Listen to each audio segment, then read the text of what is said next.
You were on your way home when you died. It was a car accident. Nothing particularly remarkable, but fatal nonetheless.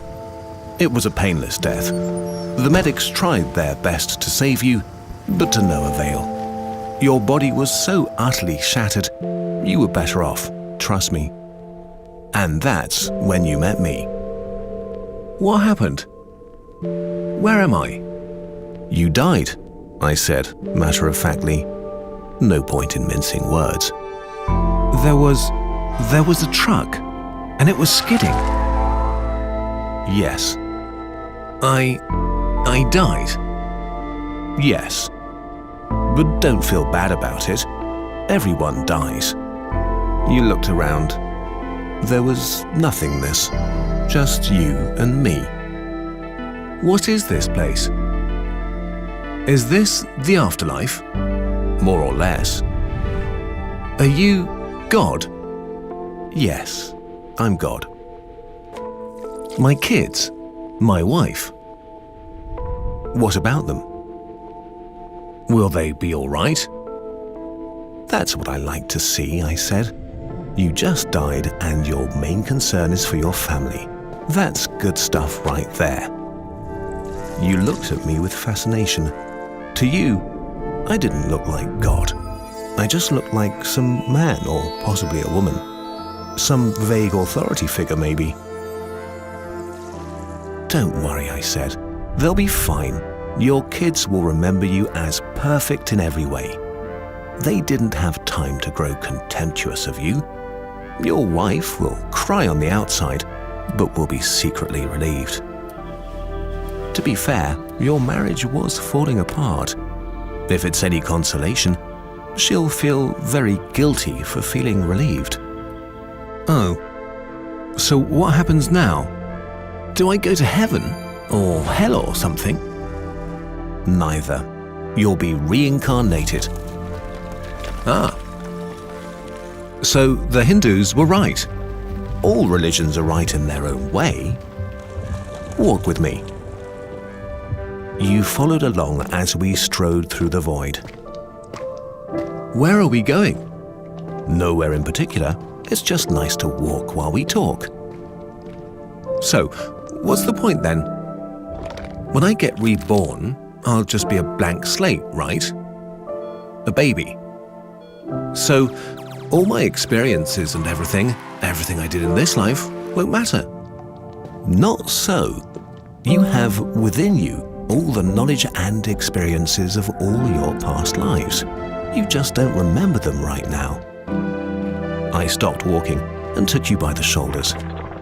Your soul is more magnificent, beautiful, and gigantic than you can possibly imagine. A human mind can only contain a tiny fraction of what you are. It's like sticking your finger in a glass of water to see if it's hot or cold. You put a tiny part of yourself into the vessel, and when you bring it back out, you've gained all the experiences it had. You've been in a human for the last 48 years, so you haven't stretched out yet and felt the rest of your immense consciousness. If we hung out here for long enough, you'd start remembering everything. But there's no point to doing that between each life. How many times have I been reincarnated then? Oh, lots. Lots and lots. And into lots of different lives. This time around, you'll be a Chinese peasant girl in 540 AD. Wait, what? You're sending me back in time? Well, I guess technically, time as you know it only exists in your universe. Things are different where I come from. Where you come from? Oh, sure. I come from somewhere else. And there are others like me.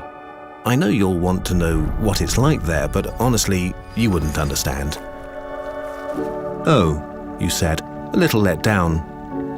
But wait, if I get reincarnated to other places in time, I could have interacted with myself at some point. Sure, happens all the time. And with both lives only aware of their own lifespan, you don't even know it's happening. So, what's the point of it all? I looked you in the eye. The meaning of life, the reason I made this whole universe, is for you to mature. You mean mankind? You want us to mature? No, just you. I made this whole universe for you. With each new life, you grow and mature and become a larger and greater intellect. Just me? What about everyone else? There is no one else. In this universe, there's just you and me. You stared blankly at me. But all the people on Earth? All you, different incarnations of you. Wait, I'm everyone? Now you're getting it. I'm every human being who ever lived. Or who will ever live, yes. I'm Abraham Lincoln. And you're John Wilkes Booth too. I'm Hitler, you said, appalled. And you're the millions he killed. I'm Jesus. And you're everyone who followed him. You fell silent. Every time you victimized someone, you were victimizing yourself. Every act of kindness you've done to yourself. Every happy and sad moment ever experienced by any human was or will be experienced by you. You thought for a long time. Why? Why do all this? Because someday you will become like me. Because that's what you are. You're one of my kind. You're my child. Wow, you said incredulous. You mean I'm a god? No, not yet. You're a fetus. You're still growing. Once you've lived every human life throughout all time, you will have grown enough to be born. So the whole universe, it's just an egg, I answered. Now it's time for you to move on to your next life. And I sent you on your way.